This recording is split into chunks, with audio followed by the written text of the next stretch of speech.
우리 몸의 중심은 어디일까요? 가끔씩 우리 육체, 우리 몸을 묵상해 볼 때 하나님의 깊은 창조의 질서와 하나님의 마음을 우리는 발견할 경우가 많아요. 그런 관점에서 우리 몸의 중심은 어디일까요? 사람들은 여러 말을 하겠지요. 뇌다. 우리 몸의 중심은 뇌다. 뇌가 판단하고 생각하고 명령을 내리니까 뇌가 우리 몸의 중심이다. 또 어떤 분들은요, 아니야, 심장이야. 심장이 피를 공급하고 심장이 멈추면 그야말로 죽음이니 심장이 우리 몸의 중심이야. 또 어떤 분들은요, 볼 수 없으면 꽝이야. 우리 몸의 중심은 눈이다 라고 말할 수도 있을 겁니다. 그런데 성경을 읽으면 읽을수록 성경이 말하는 정신은 우리 몸의 중심은 연약한 지체요, 병든 지체요, 아픈 지체다. 이것이 성경의 정신입니다. 생각을 해보십시다. 이 손가락 하나가 다쳤어요. 손가락 하나는 중요한 지체이긴 하지만 중심이 될 것 같지는 않습니다. 그러나 손가락이 다치면 이야기가 달라져요. 다친 손가락을 중심으로 모든 판단과 모든 배려와 모든 몸이 다친 손가락을 중심으로 움직이기 시작합니다. 어서 약 발라 손가락을 도와줍니다. 물 멀리해 손가락을 보호합니다. 나머지 9손가락이 열심히 일하고 대신 다친 손가락 하나는 좀 쉬어. 우리 몸은 다친 손가락을 배려합니다. 우리 몸의 중심은 그래서 다친 지체, 아픈 지체, 연약한 지체다. 이것이 하나님의 창조의 질서요, 성경의 정신입니다. 어찌 우리 몸만 해당되겠습니까? 주님의 몸된 교회, 신앙 공동체의 중심, 우리 가정의 중심, 신앙이 모여있는 그 모임의 중심 역시 아픈 지체, 모자란 지체, 연약한 지체가 중심이 되어야 합니다. 그러나 세상은, 하나님과 점점 멀어지는 세상은 보이는 것이 전부인 양 아둥바둥 살아가는 자들에게는 이 진리가 와닿기가 어려운 법이지요. 우리는 오늘 본문에서 그 공동체, 그 모임의 명확한 중심이 되어야 하는 한 인물, 중풍병자를 만나게 됩니다. 중풍병은 어떤 병입니까? 헬라어 원문을 보게 되면 중풍병을 몸이 마비되었다, 마비된 자라고 소개하고 있어요. 손과 발이, 우리 몸이 마비가 되어서 누군가의 도움 없이는 한 발짝도 움직일 수 없는 중환자. 그래서 그 중풍병자를 4사람이 들것에 들어서 예수님께 데려온 것이지요.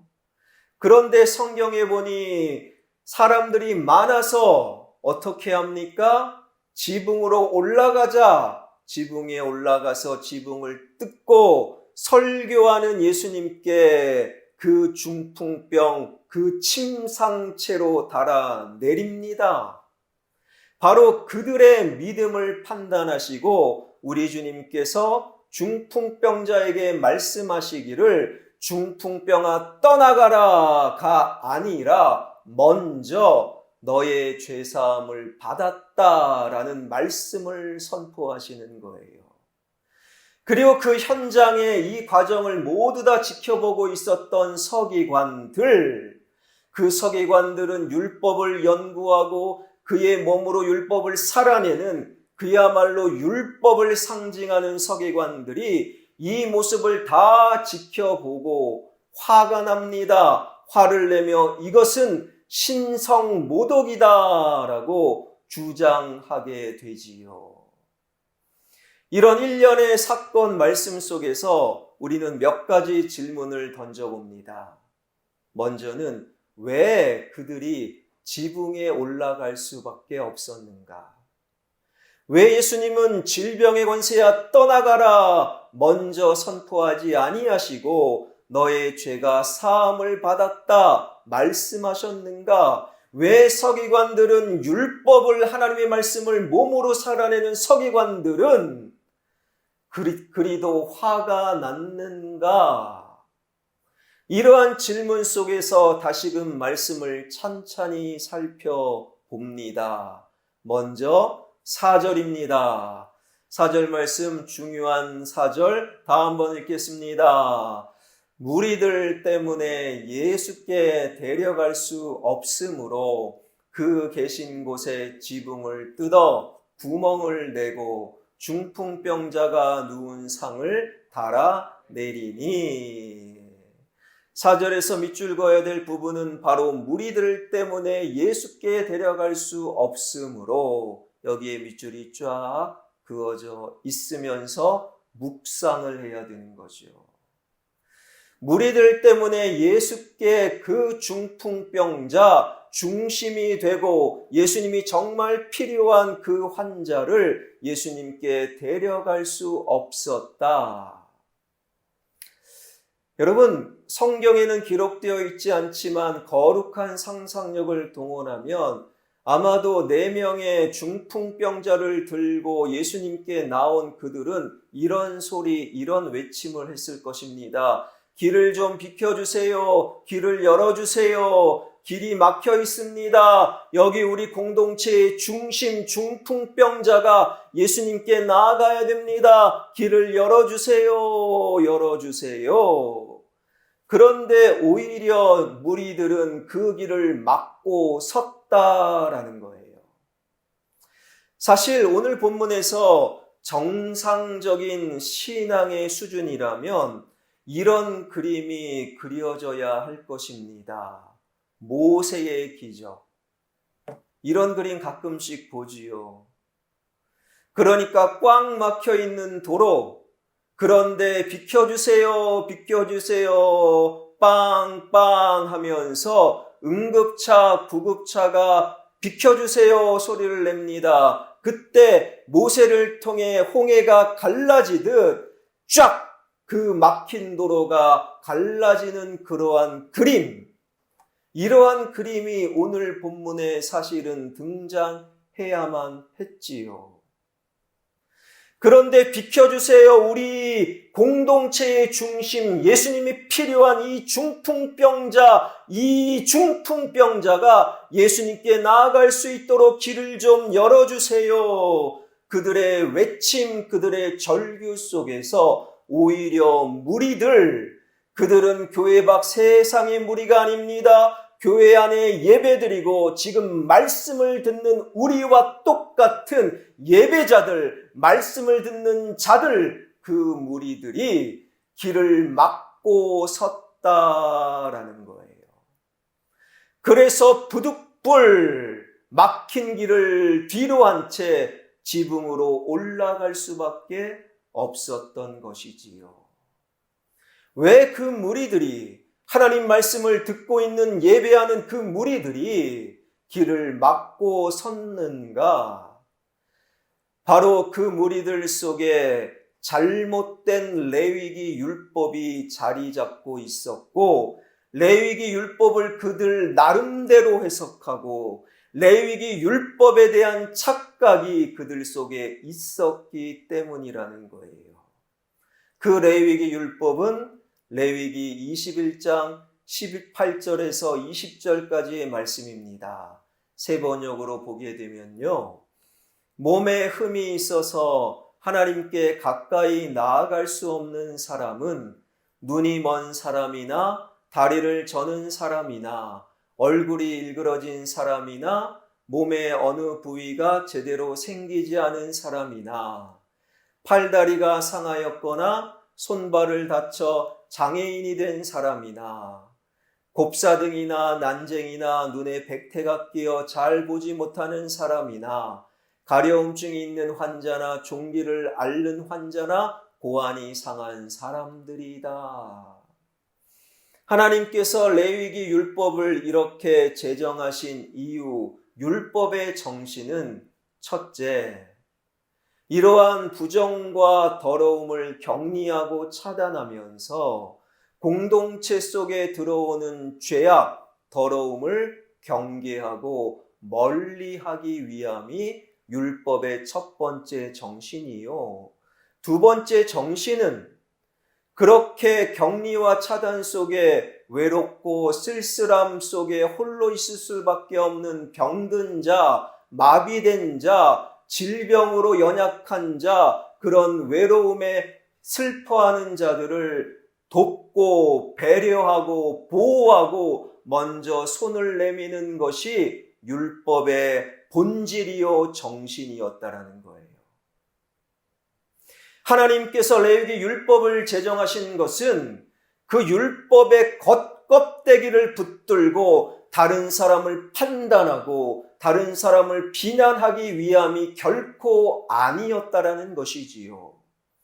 그런데도 이 율법의 정신을 다 내팽겨친 채 겉껍데기만 붙들고 예수님 주변에 모여든 무리들은 너는 더러워 중풍병자를 판단하고 중풍병자를 거부하고 그들을 향한 혐오의 눈과 말을 내뱉고 있었던 것이지요. 너는 지금 마비되었어. 네가 중풍병에 걸린 이유는 네 속에 엄청 더러운 죄가 있기 때문이야. 너는 죄인이야. 가까이 오지 마. 너는 예배드릴 자격이 없어. 너 같은 죄인의 기도와 찬양은 하나님께서 거절하실 거야. 이것이 바로 무리들 때문에 무리들 속에 있었던 하나님 말씀과는 상관없는 그들의 아집이요, 그들의 확신이요, 그들이 만들어낸 그들만의 전통과 질서였다라는 것이지요. 하나님의 말씀을 듣고서도 하나님의 말씀과는 상관없이 나만의 아집, 나만의 확신, 이것이 맞아. 우리들이 정해놓은 전통과 질서가 바로 중풍병자 그 한 사람을 외면하고 거부하고 혐오하고 있는 그 현장. 여러분, 이러한 현장은 온 시대 속에서 겉껍데기, 보이는 것이 전부인 양 아둥바둥 살아가는 자들의 그 현실 속에 모두 다 목격할 수 있는 안타까움이라는 것이지요. 오늘 본문을 묵상하면서 떠오른 화가 한 명이 있었어요. 에르바르트 뭉크라는 사람. 그분은 노르웨이를 대표하는 화가입니다. 노르웨이 하게 되면 오늘날은 잘 모르겠습니다만은 종교개혁 당시만 해도 종교개혁을 많이 받아들인 나라. 그래서 당시에 기독교인의 비율이 굉장히 많고 곳곳마다 우리나라처럼 교회와 예배가 가득한 나라가 원래 노르웨이였어요. 여러분, 기독교가 들어가고 예배자들이 늘어나고 하나님에 대한 신앙인들이 늘어가는 그 나라마다 좀 잘 살아야 되는 것 아니겠습니까? 좀 행복해야 되는 것 아니겠습니까? 그런데 노르웨이에 자리 잡고 있었던 교회와 지도자들과 기독교는 그것을 거부했다라는 거예요. 19세기 노르웨이는 그야말로 빈부의 격차가 심각해지고 생명력으로 주님의 말씀을 선포해야 될 영적 지도자들은 오히려 강한 자에게 약하고 약한 자에게 강한 생명력을 잃어버리는 허울 좋은 말씀만 그저 전했고, 그러한 배경 속에서 바로 뭉크라는 인물이 태어난 거예요. 당시 여느 가난한 집안과 똑같이 뭉크의 부모와 누이는 어린 시절 폐결핵이라는 혹은 중병으로 먼저 세상을 떠납니다. 세상이 이렇게 되면 안 돼. 그리고 이렇게 변질되면 안 돼. 당시 시대와 교회를 설명하며 고발하며 도전하는 마음으로 뭉크가 그린 그림, 그것이 바로 그 유명한 절규라는 그림이에요. 원래 노르웨이는요, 자연이 참 아름답습니다. 그리고 특별히 노르웨이의 하늘은 그야말로 기가 막힌 하늘입니다. 노르웨이의 피요르드 하면 굉장히 장관과 아름다움으로 유명하지요. 그런데 뭉크는 노르웨이의 하늘을 핏빛으로 붉게 그리고 있는 거예요. 그리고 절규하는 사람, 이 절규하는 사람을 다른 사람들이 도와주거나 대화하거나 그리고 먼저 말을 하기 전에 전혀 도움이 되지 않는 그저 물체처럼 두 사람을 그리고 있지요. 그리고 이러한 절규하는 사람, 나를 좀 도와주세요. 나는 예수님이 필요합니다. 절규하는 사람을 예수님께로 생명으로 안내해야 될 교회는 그 어디에도 보이지 않는다라는 거예요. 이것이 바로 뭉크의 절규였어요. 뭉크의 절규는 4가지 버전으로 1893년부터 1910년까지 4가지 버전으로 그려졌는데 그 중에 1893년 첫 번째 그림 속에서 뭉크는 의미심장한 글을 그 그림 속에 남겨두고 후대의 엑스레이로 그 글을 판독하게 되는데 그 글이 무엇이냐? 보여주세요. 바로 미친 사람만이 그릴 수 있다. 그러니까 나는 예수님이 필요합니다. 나는 누군가의 도움이 필요합니다. 절규하며 외치는 그 사람을 그 시대는 자기만의 질서, 자기만의 틀, 자기만의 착각과 아집과 그리고 혐오의 시선으로 그 외치는 자를 미친 사람으로 만들었고 그리고 예수님께로 나아가는 그 길을 활짝 열어야 될 교회가 영적 지도자들이 오히려 절규하는 그들의 길을 막아서버린 당시 시대와 당시의 교회를 절규하며 고발하고 있는 뭉크의 외침.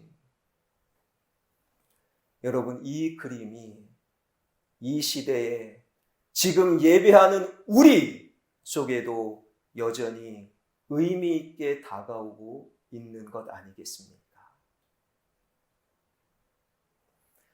이렇게 나는 예수님이 필요합니다. 무리들 때문에 정작 예수님께 나아갈 수 없는 중풍병자의 외침, 그렇게 절규하는 그들을 향하여 놀라운 것은 바로 주님은 이렇게 부르고 계신다라는 거예요. 오늘 본문 5절 우리가 반드시 마음속에 새겨야 될 주님의 복음의 말씀 다 한번 읽겠습니다. 예수께서 그들의 믿음을 보시고 중풍병자에게 이르시되 작은 자야 내 죄사함을 받았느니라 하시니 우리가 밑줄 그어야 될 부분 작은 자야 내 죄사함을 받았다. 작은 자는 동그라미. 여러분 주님께서 절규하는 중풍병자 예수님이 필요하나 길이 막혀 예수님께 나아가지 못하는 이 시대의 중풍병자들을 향하여 주님은 이렇게 부르십니다. 작은 자야, 작은 자야. 이 작은 자야라는 헬라어 단어는 기본적으로 어린아이라는 뜻이에요. 그러나 자녀를 가리킬 때도 사용하는 단어입니다. 주님은 무엇라고 부르십니까? 작은 자야, 중풍병자 너는 어떤 삶을 살았건 어떤 일을 했건 그것과는 상관없이 너는 하나님의 자녀다, 하나님의 아들이다, 하나님의 딸이다 라고 말하고 있는 거예요. 네가 예전에 어떤 죄를 지었건 우리 하나님께로 나와라. 하나님은 너를 받아주시고 너의 죄를 용서하시며 내 모습 그대로 하나님은 너를 받아주신다. 이것이 바로 주님의 복음의 말씀이라는 거예요. 그런데 내 아들이다, 내 딸이다, 어떠한 죄도 너의 모습 그대로 주님께 나와라 말씀하시는 주님의 말씀을 향하여 그 예배의 자리, 그 말씀의 자리, 율법으로 살아내고 있다라고 말하는 서기관들은 과연 어떠한 생각, 어떠한 주장을 하고 있습니까? 오늘 본문 7절입니다. 이 사람이 서기관을 말합니다. 서기관이 말합니다. 이 사람이 예수가 어찌 이렇게 말하는가? 이건 신성모독이로다. 오직 하나님 한 분 외에는 누가 능히 죄를 사하겠느냐? 서기관들은 왜 이렇게 화가 났습니까? 이 모든 과정을 보고 왜 화가 났습니까? 바로 자신들만이 만들어낸 아집과 자신만의 확신 속에서 그 질서 안에 들어오지 못한 그 사람이 설사 예수님이라 할지라도 당신은 틀렸습니다. 네가 뭔데 죄를 사하느냐? 너 예수는 하나님을 모독한 신성모독자다. 서기관은 지금 그러한 주장, 그러한 말을 하고 있다라는 거예요. 바로 이 7절 속에서 말씀을 듣고 있지만 여전히 말씀과 상관없는 자신만의 아집과 자신만의 착각과 자신만의 확신 속에 주님을 거부하고 있는 우리의 모습을 발견할 수 있어야 합니다. 이 7절 말씀은 그래서 이런 묵상으로 반드시 이어져야 돼요. 예배드리고 있는 내가, 하나님의 말씀을 듣고 있는 내가, 그 직분을 감당하고 있는 내가 혹시 예수님께로 나아가는 그 길을 막고 서 있는 무리 중에 하나일 수 있다. 지금으로부터 약 500년 전 프라 안젤리코라는 사람이요, 최후의 심판이라는 그림을 그렸어요. 그 그림 가운데 한 부분, 지옥을 상징하는 지옥의 고통이라는 그림을 그려 넣었는데, 프라 안젤리코의 지옥의 고통 보여주세요. 그러니까 누가 봐도 사탄처럼 보이는 존재가 죄인을 일말의 여지도 없이, 일말의 기다림도 없이 삼켜버립니다.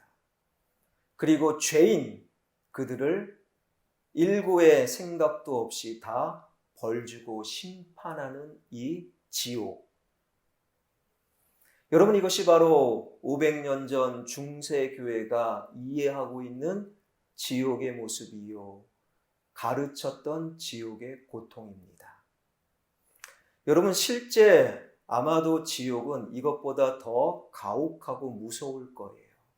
그러나 지옥이 존재하고 존재하는 지옥을 믿고 그리고 그 지옥을 가르쳐야 하는 이유는 무엇이겠습니까?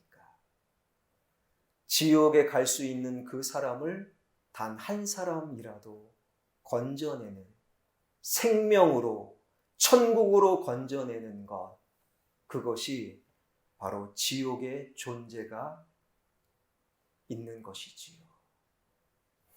서기관과 무리들, 그들은 지옥을 믿고 가르쳤습니다. 그런데 정작 주님이 필요한 중풍병자를 지옥으로 몰아내고 그리고 지옥과 같은 하루하루를 살도록 그들은 내버려 두었다라는 것이지요. 어디 500년 전 중세 교회만 그렇습니까? 오늘날 우리는 어떻습니까? 성도들을 인도하는 영적 지도자의 모습은 어떻습니까? 몇 해 전에 안타까운 SNS 사연을 제가 보았어요. 그 사연이 무엇이냐? 한 대형 교회가 28살 된 젊은 청년을 그 대형 교회의 온 결정과 그리고 힘으로 28살 된 젊은 청년을 출교합니다.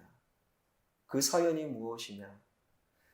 그러니까 그 시대에 담임 목사의 설교가 너무 이상한 거예요.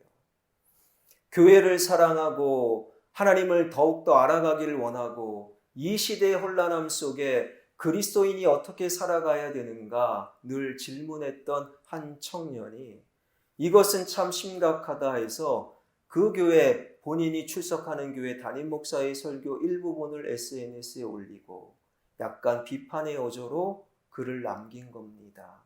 그것을 보고 그 교회 당회와 담임 목사가 너는 교회에 나오지 마 출교를 시킨 거예요.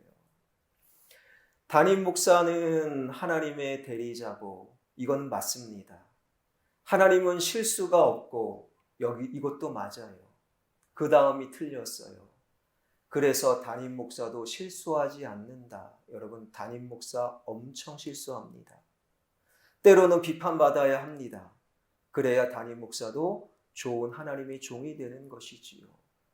그런데 그 교회 담임 목사와 당회는 담임 목사도 실수하지 않는데 네가 감히 그리고 그 젊은이를 출교한 것이지요. 여러분, 하나님과 상관없는 그들만의 질서, 그들만의 확신, 이것이 예수님이 정말 필요한 그 젊은 청년을, 그의 길을, 그의 신앙을 막아 서버린 것이지요.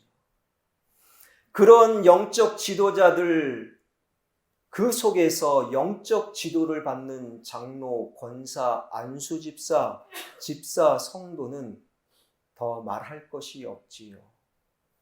이렇게 화평교회 예배드리고 있는데 예배 가운데 중간에 쩌벅쩌벅 우리도 다 아는 살인자가 혹은 흉악범이 이 예배 가운데 예배드리러 온다면, 아주 흉악범과 살인자가 우리 교회 새가족으로 등록한다면 여러분은 어떤 말, 어떤 생각, 어떤 반응을 하시겠습니까?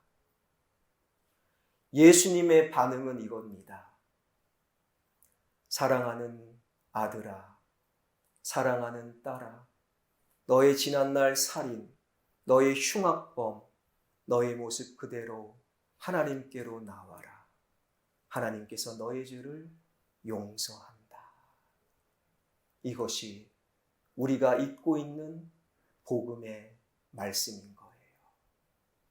사랑하는 성도 여러분, 혹시 나 때문에, 우리 때문에, 정확히 말하면 예배하는 나, 말씀 듣는 나, 그러나 하나님의 말씀과는 상관없이 여전히 나의 아집과 나의 확신 속에서, 우리가 만들어낸 전통과 질서 속에서 예수님이 필요한 그 사람을 거부하고 그 사람의 길을 막고 있는 나의 모습은 아닌지요. 그런 우리 모두가, 그렇게 예배하는 우리가 다시금 들어야 될 복음의 말씀, 그가 누구이든 어떤 짓을 했건 지난날 무슨 생각을 했건 모든 피조물 된 인간은 다 하나님의 아들이요 하나님의 딸이다. 모든 죄를 하나님께서는 용서하신다. 너의 모습 그대로 주님께 나오너라. 그 주님의 말씀으로 우리의 아집과 우리만의 틀과 질서가 무너지길 원합니다. 그 말씀과 함께 신앙의 길을 이어나가길 원합니다. 그 말씀 속에서 한 사람이라도 더 주님의 생명과 주님께로 인도하는 우리의 말, 우리의 손과 발, 우리의 판단, 우리의 삶이 되길 주님의 이름으로 축원합니다.